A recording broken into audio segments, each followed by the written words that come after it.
So I have this awesome little robot. It's called the iRobot Roomba. This little machine is a godsend when you live in a place that's as dusty as Arizona. And our house is quite a bit larger than the last house we had, so I didn't want to be swooping. My husband got me this. He's recharged it. He's the one that's selected the model. And this one is super cool because it has this feature that you just saw, that it detects the soil level in the carpet and will go over multiple passes in order to get up all the debris. And in this case, it's just dog hair, cat hair, pet hair.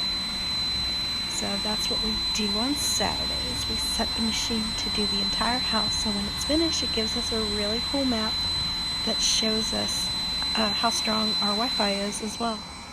The next task we did was clean the pavements. So here's the wet pavement. I sprayed it with the hose while my husband went outside and picked up all the dog debris. The pool's a little green. I'm pointing out the areas that we need to run the pool brush on to get that up. I put the chemicals in. The water is crystal clear, and once we get the algae growth scrubbed up and the little bit of materials like leaves, and pressure wash all this pigeon poop off this pavement up here, then we'll be able to open the spa and the pool.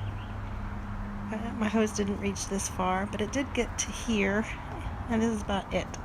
All the water runoff goes down this little pebble pathway, but I wanted to show you all of the oranges that did not get eaten. They fell from the tree and rotted right there. This is a lemon tree we need to get completely destroyed because it's never going to fruit again. And there's where the water goes. My sweet beagle is kind of showing you the aftermath of rinsing off the pavements. I've got little bits here, leaves and stuff I have to sweep. And this is our bedroom. Sliding glass door leads directly into our room. I like to have the patio chairs there so I can leave my bed and then come out here and lay down on my belly in the nice sunshine. So laundry, of course, everyone has laundry, and so I started my laundry today. It's piled up over the last week or so. My sweet beagle wants to play. She sees me up and about. I've been sick in bed, so when she sees me walking around, she insists that I play with her. I'm trying to get a nice shot of her because she's kind of smiling. But I think she knows what I'm up to, because in a second you'll see she's going to take off with her toy, because she thinks she might think that I'm going to take it away from her, because she's silly like that. And zoom! Yeah, she's my sweet girl. She's 14 now. Hi, and welcome back to my channel. I'm outside again. It's gorgeous. It's like 74, I think. 73, 74. It's gorgeous. So I figured I'd come out here and enjoy a little bit of the sunshine. And I'm pretty sure you hear my Roomba in the background and all of the street noise that's behind that wall. But this is my life, and thanks for joining us.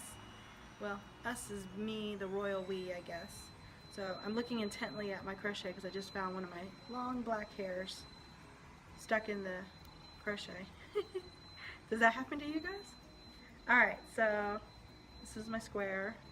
It's not quite a square yet, as you see. I wasn't able to get much done last week, but here's hoping that this weekend will be a little more productive. My next project I'm hoping to start is the granny flower blanket, or granny flowers. I don't know what this one's called.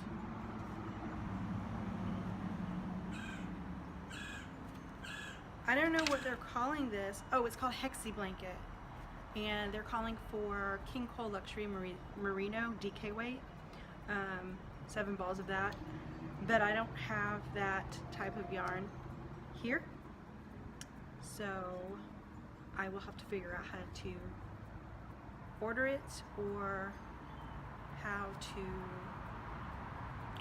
substitute the yarn. I stopped doing the top-down curvy girl open work pullover because I got so confused as to what to do next on the yoke that I was doing, and I don't know how to pick it back up again. Oh, the joys of living next to a main road. Anyhow, that's all I have to say for today. And I'm sure you're tired of all the street noise. So I hope you have a great day. And again, thanks for watching. Bye. So I had to come back inside because it got super loud out there. And I got tired of sitting in that metal chair. So as you see, I'm back in bed. I spend most of my days in bed, but I've already told you that. And I'm fooling around with plastic for the project that I'm working on. And first, let me show you the project I just finished. I don't have the project book for this anymore. It's called Even More Star Wars Crochet. That's what it's called. And this is the Jawa. So I told you his little arms were not knit in the same brown thread or yarn, and I tried to order, and I ordered from England, I think it was, where this yarn came from. Anyway, I was looking for the yarn ball band. Oof. Oh gosh. Alright, so yeah, this was Hayfield, not sold in the US, so this had to come from over there. And I guess you can't always trust the internet, because I had gotten all the different yarns supposedly from the author. She had posted on somewhere all the different yarns that she used, but this yarn is what was in the pack, the crochet kit, and it is not the same as this yarn. See, different. And his arms look a little different, but you know what, it's okay. It's my first one. I have plenty of this to make more, and they'll all match. So if I ever find the book. And he's so cute. And then I finished this guy. So he's a little bigger. He's a stormtrooper. He's a cutie. So I forgot to show you the back of that one. I might have showed you the back. I don't know. In the back. And they do kind of stand on their own.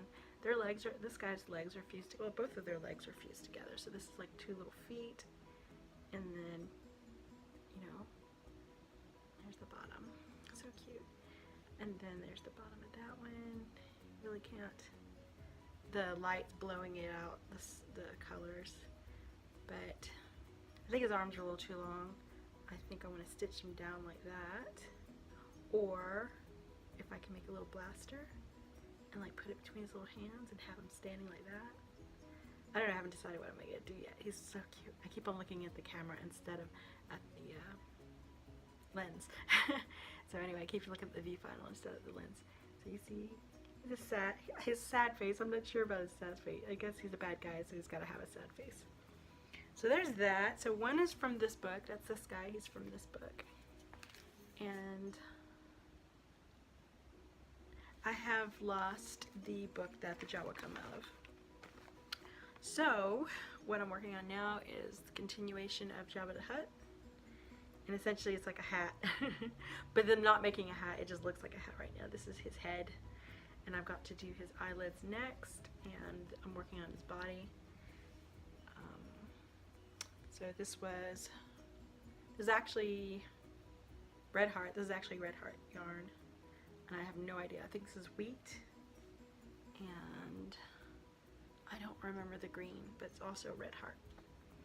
I'm using a 4mm hook. I think I was actually using a larger hook when I started out with this. So I'm going to try and figure out what size hook I was using. I might have been using even a 5 or a 6. But we'll see. It just looks like the stitches are quite a bit bigger than what this probably could make. That's what I get for putting things down and trying to pick them back up. I forget where I left off. And since I've lost the book for the other project, I'm just gonna have to guess. I'll find the book. It's amongst my things, I'm sure. I went TDY with it, so I went to Utah with it, so it should be in this house somewhere, not packed away with my craft stuff like a lot of the other things.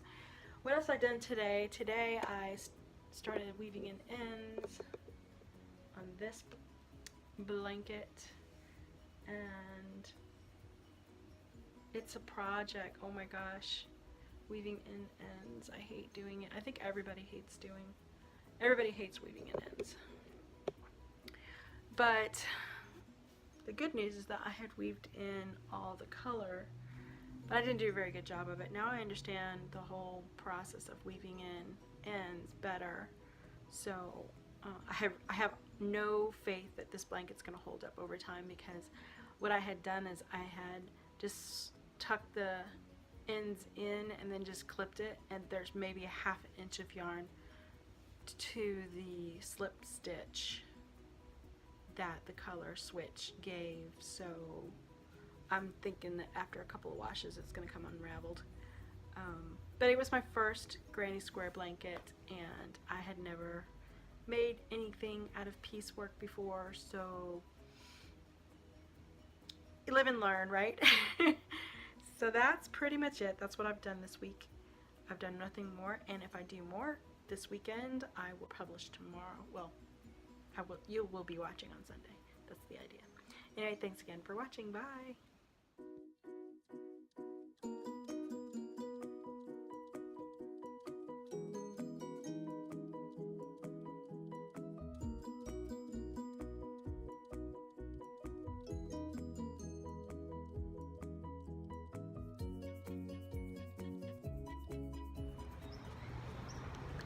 Holy crap, it's